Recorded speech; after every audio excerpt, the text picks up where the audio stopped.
Hello everyone, Turtleags here bringing you another AFK journey video. So in this video I will be going over Kulu.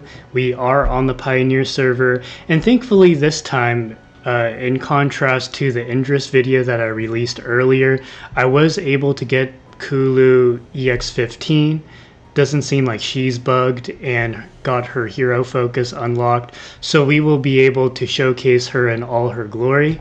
The structure of this video will be as follows. First, I'm going to go over her kit, and next I will go over her Dream Realm potential. I'll go over next her PvP potential, and then I will wrap things up with some final thoughts regarding her pros and cons and whether I will be summoning for her. So without further ado, let's begin. Okay, so first of all, I love her character design.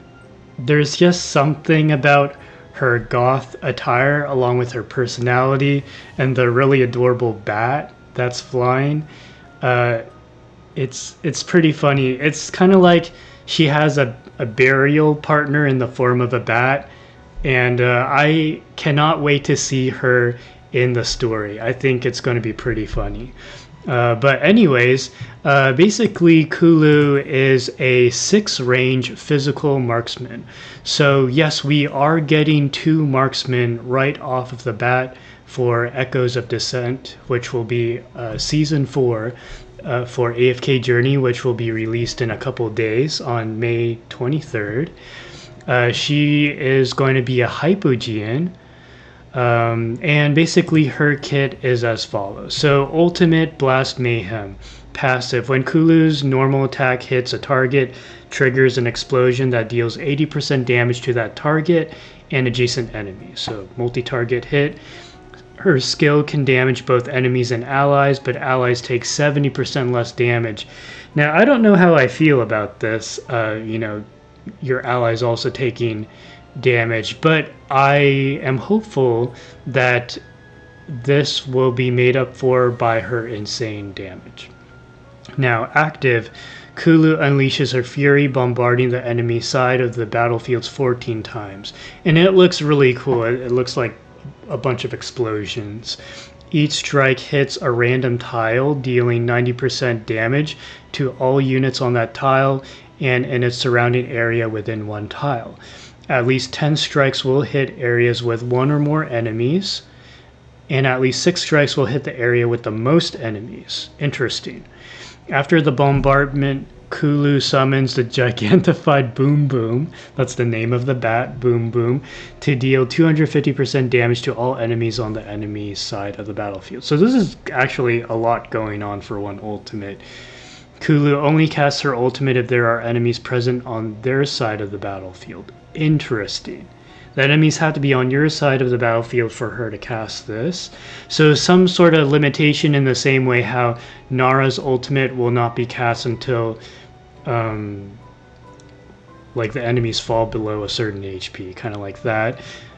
She becomes unaffected while casting her ultimate. So that's pretty cool. She has a little bit of CC immunity built into her kit. Now, Demolition Zone, that's her skill 1. Passive, when the battle starts, Kulu bombs the line of tiles on the enemy side of the battlefield directly bordering the allied side, leaving debris that blocks movement on the active tile. So this is interesting.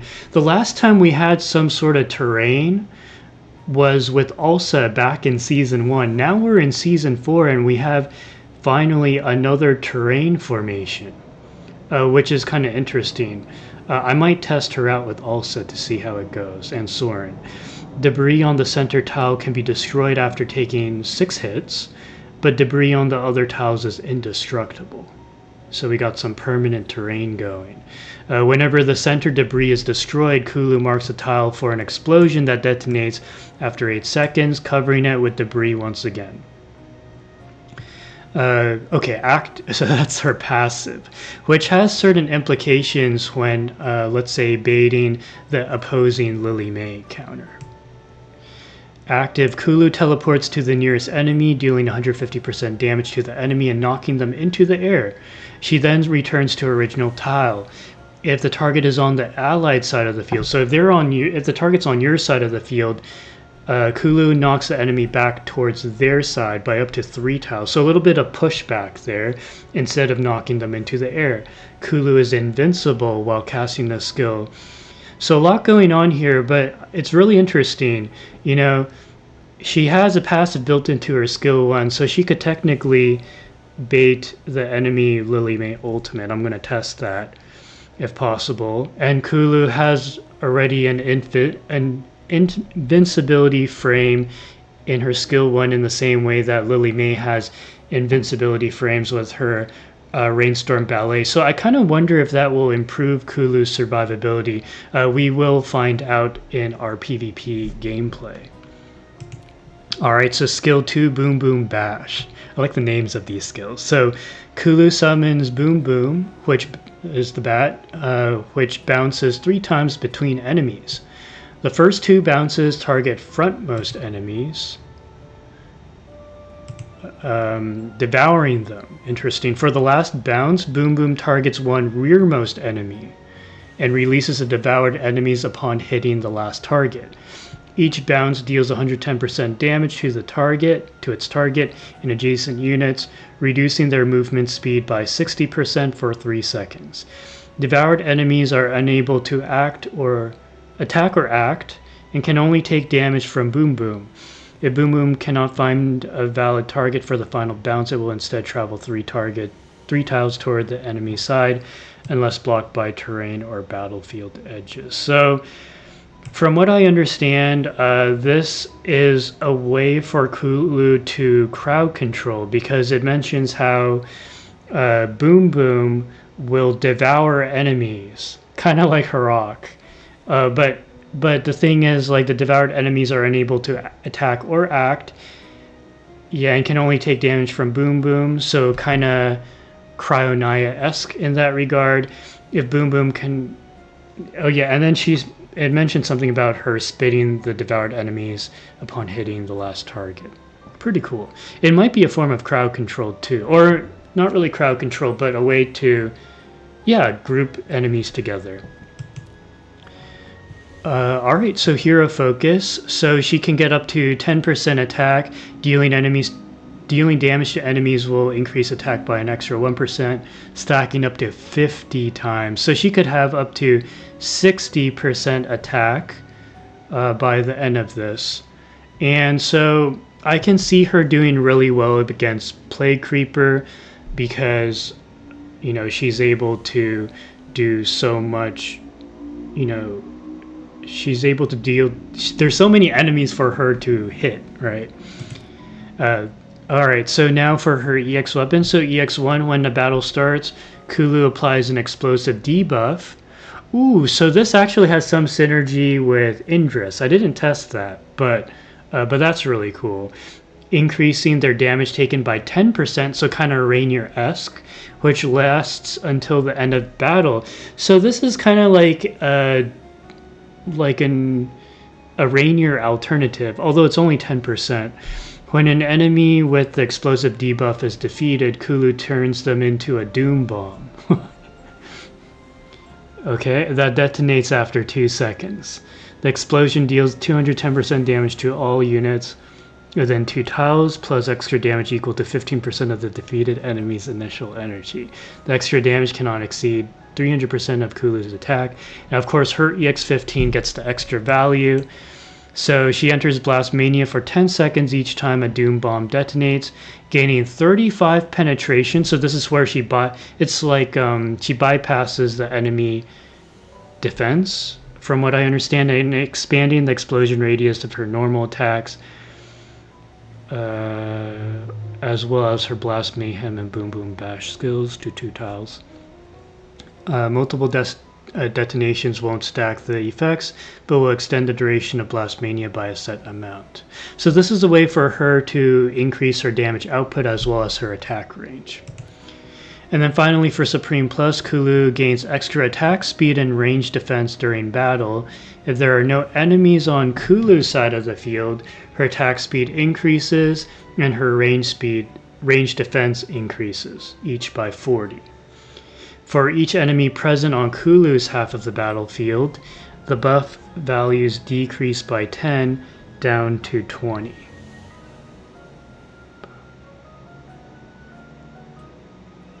Oh, I see. So you want to keep everyone at a distance. Other allies on Kulu's half of the battlefield receives a portion of these buffs, benefiting by 50% of the value. Wow, so if you can keep everyone at bay, which is super easy with like Aeron, Siren, Kulu has a little bit of knockback, then yeah, she gets 40 speed, 40 range defense, and her allies get half of that. So that's pretty cool. Speed is a very important value, and we could always use more range defense. So my initial impressions is that I'm quite pleased that she has different things going on. She's not just a straight DPS. She's kind of like Sonya and Sinbad, where she has both debuffing and buffing capabilities for not just herself, but also the team. So this helps improve her future-proofness, but it might stress out some free-to-play players who are probably barely keeping up with all the heroes released last season. So without further ado, let's get on to the playtesting. Okay, so I was fooling around a little bit, and I actually got a new best score with Kulu. The Kulu comp did better than the Tulin comp. Basically what I did, like I explained in the previous video, I used the best team for Play Creeper, and used that as a baseline. And the baseline damage resulted in 306 mil. Now, when we copy the exact same team formation, except instead of Tulin we run Kulu, we actually score 314 mil, so it's a little bit higher. Now, I did try other formations, like, how Kulu is a Hypogean. I tried putting her in this slot, but I think the positioning really matters against Play Creeper, because we did significantly worse doing that. So just keep that in mind. It seems like lately, especially with the previous season, formation, like hero positioning, matters just as much as the heroes that you use. So anyways, and I kind of realized that in the Indris showcase, I forgot to show his replay to display his kit. So let's go ahead and let's watch the replay.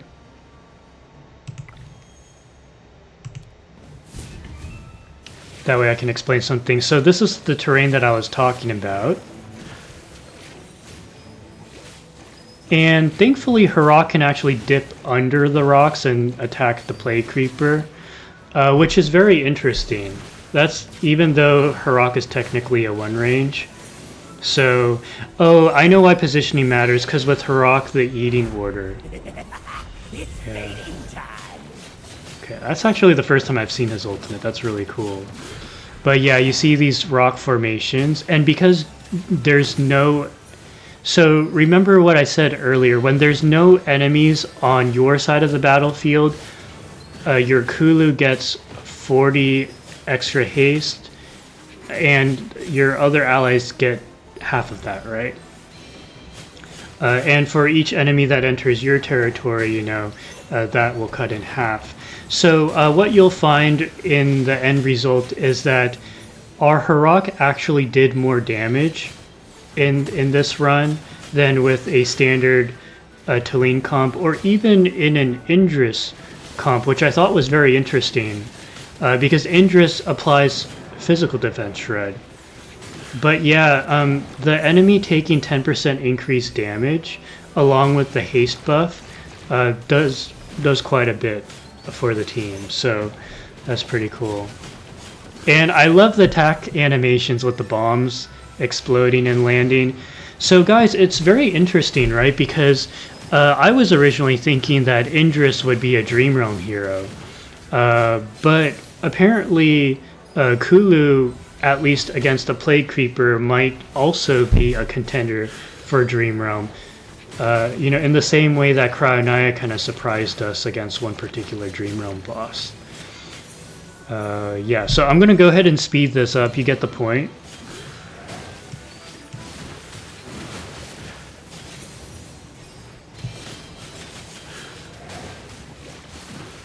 Yeah, and as you can see here, I did get a new record from this team. Alright, and I just want to point out one more thing. So here Harak did 190 mil. In the previous Tulane run, I got 184, 185 mil. So slight improvement there. Yeah, and then Kulu did a decent amount of damage.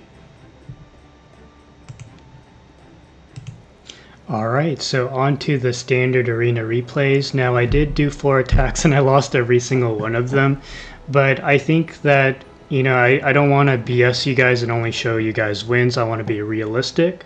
So we will basically break down the gameplay and the thought process behind my team building for all 4 teams that I ran. Alright, so on to the replays. The first attack was with this team comp right here. Basically, or actually no, I did 5 attacks. I lost all 5. But the first attack I did was just to see how a Kulu team would perform with a terrain-based team. Because most people on Standard Arena tend to run Arena 3, which has those zigzag walls. So I kind of figured, okay, what happens if we run Soren and Ulsa, who both enjoy and create terrain? So I just tried this for fun, but it didn't end very well. I think mainly because Athalia does Athalia things. But I just wanted to show you guys that. Oh, plus I'm kind of realizing now Igor is a huge problem. Alright, let's run it.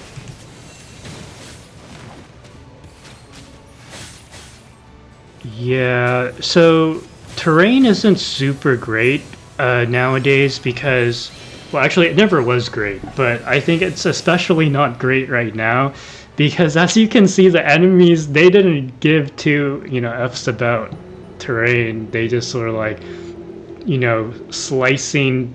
They basically went around the terrain, right? Like Athalia dashes apparently aren't blocked by terrain, and Tulane can just flame through the terrain. So it was kind of silly, but I wanted to show you that. Now the second team is going to now run Siren, because I kind of figured that, okay, you want to run double tank. You have Rainier. I have the twins forming a constellation with Kulu and Rainier. I think Rainier has some potential synergy with Kulu just because they're both Hypogeans. As a matter of fact, we have a lot of really solid PvP Hypogeans. As a matter of fact, I think later on we'll have a replay where you have Kulu and Burial on the same team. So that's quite interesting. I think the possibilities are endless, especially for whales. But anyways, let's go ahead and show you this. This was pretty close, but I think in the end, because Igor cheats death a million times and my Siren couldn't survive long enough, so I ended up losing the attrition. But in the beginning, we kind of hold up okay. Yeah, and Siren gets his ult off pretty quick. We blink the opposing Athalia. And I think in the beginning I thought we had a chance. I delete all of their enemies except there is an Igor jumping around. And because Igor is going to cheat death, so it gives enough time for the opposing Tulane and Athalia to revive. But guys, even though I've lost this match, think about it realistically. How many Athalia comps are you going to face in your server? You're not going to face that many. The majority of the time, you're going to face, at worst, a Siren and a Bonnie. Unless you're competing against like top 20 players or top 10, top 5 players. So I think all things considered, I think the general premise of my team was pretty good. You had the front line, you had the energy and heals, you had the Rainier Kulu synergy with Siren providing a lot of crowd control in the beginning. Most team comps barring that specific defense, would not have survived very well, I think. Yeah, but I do have to say, the defenses that are being run by these players are some of the best defenses in the game you can make. And a lot of people are copying each other. There's not much diversity in the defenses I'm facing. They're either running Athalia, Siren, or both. I haven't found a team with neither. But anyways, I think this is the third team. I think this one was slightly different. Oh yeah, that second team was running a Burial. Yeah, I don't think Burial's good. Okay, and this third team, I think, let's see how this one performs. So the difference here is that instead of a Burial, they run a Bonnie, which is more realistic. So let's see.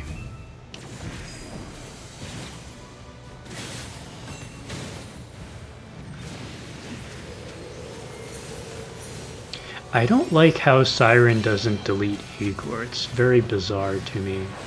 Okay, so this time we blink the Tulane. See, you take a look at the initial burst. We're doing so much damage. But it's just that stupid Igor bouncing around, cheating death long enough for Athalia to do, in Lance form to, do her thing. It was a close match. Yeah, but it just, I mean, you see how close that was. Okay. And then I think on this team comp, I tried running Saturana, and that was a blowout. I'm not even going to show that. And then for the final team comp, I decided to run my own Athalia. But I don't think I did very well here either. Oh, and the opponent was running a Kulu comp too, and I'm a little embarrassed to say that my Kulu comp lost. But essentially how this played out was, instead of running a Lily May, I decided to run Siren. And so that's why I'm so surprised I lost, because Siren's pretty good. But let's play it out. I'll let the battle speak for itself. So we're pretty similar, except I get the dynamic balance and he doesn't. Yet I still lost.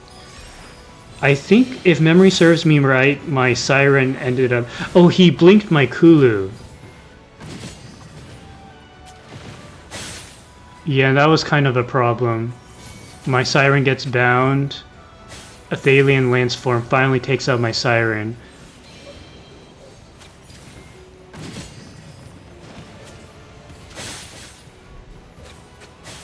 It's so odd, like every battle it looks like I'm winning, but I end up losing by... It's like a person who enters the playoffs and never gets the championship, like Steve Nash, right? It's unfortunate.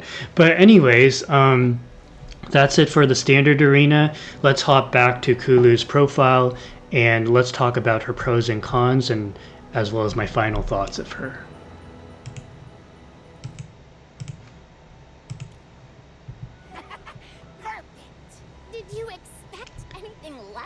Okay, so what do I think of Kulu? Let's talk about her pros first. First, I think her character design is incredible. I think she's one of my favorite designed Hypogeans. Actually, all the Hypogeans in this game are especially amazingly designed. So I have to give brownie points for that. In terms of her kit, I'm very satisfied with her kit. I think she has a lot of potential. She has a ton of AoE damage potential. She's a Hypogean, so she can synergize well with a lot of teammates, particularly when you are running a twins where you need ideally 2 Hypogeans within the constellation to maximize the energy gain and heals from the twins. Kulu has a lot of fantastic partners. I haven't even shown you guys the potential with, say, like a Harok or a Cryonaya, but I can totally see a situation where Kulu, who is a very splashable hero, gets partnered up as a sub DPS for another Hypogean hypercarry. So, and not to mention, she also partners well with Rainier if you're looking to have Kulu be the hypercarry and Hypogean playing more of a support role. So she's very flexible, which I like. Not like Diurnal, who is not flexible. And then she also creates some terrain, which I think will have more impact depending on how the meta shapes up with the faction talents next season, which we'll talk about another day. Because it's certainly possible that Kulu forming that barrier in the center, and mind you, the barrier pretty much took up the entire midline. So theoretically, if you were to go against a team that was entirely melee, which I know is not viable, but I know Maulers at one point was running a full melee comp in season 1. But if we ever in the future return to a meta where the melee teams are OP, I can totally see a scenario where Kulu's terrain can buy enough time for your ranged heroes to do some damage. So Kulu, I think in that regard, also has some future-proofness. Unfortunately, it doesn't seem that she has great synergy with Soren and Ulsa. It's not because the idea is bad, it's just because Soren in particular is not a great unit. And then she also has a bit of crowd control with her ability to devour enemies, making them unable to act. And so, now that combat is a little bit more complex, like PvP, so for that reason, it's hard to fully understand the impact that this Devour mechanic has. But I would say that this Devour mechanic is even more impactful than Harok. Harok, when you run him in PvP, he's just straight damage, and he's more 1v1 crowd control in the same way Lenya is. However, with Kulu, she can handle multiple targets, and this is what I like so much about her. She is just an AoE nuke, if you would you could call it. And then she has a decent damage output. Actually, you guys saw the damage calcs. I didn't really go over that. I kind of glossed over it, but you would be able to tell from the replay end results that Kulu's damage output is pretty respectable. Not to mention, she does have the ability to just flat out make all enemies at the start of battle take 10% increased damage. This is with her EX1. She, in some ways, is more budget friendly than Rainier, because Rainier, you need to get him, Mythic plus. Yeah, well, actually, no, I'm sorry. I had a train of thought that wasn't correct. But anyways, yes, some debuff capabilities, and when she picks up a KO, it turns the KO'd enemy into a bomb, so it's kind of a way to snowball, which I really like. And then her Supreme Plus is very good. So she's a hero you definitely want to Supreme Plus, because this is where she buffs herself as well as her allies. And I really like this part of her kit, even though it's a Supreme Plus kit, but the fact that she has this is something that makes her more future-proof. Not to mention, for the EX weapon at EX15, she does get penetration, and she does, get increased attack range. Yeah, so now let's go over her cons. I think her cons, I'm worried that from a Dreamrealm perspective, she will be limited to enemies that summon, spawns, basically. So that kind of limits her potential in the same way that Harok. But I don't know. Harok kind of surprised us last 2 seasons, right? You would think that he's only good against mobs, but no, he also has some potential. We'll see what her magic charms ends up being. Unfortunately, I don't think we have access to her magic charms yet. We need to go deeper in the story, but certainly she has potential to be a meta-defining hero both for Dreamrealm and PvP. Yeah. Now, will I be summoning for her? Yes. I will be getting her Supreme Plus. I think she's a safe enough choice that,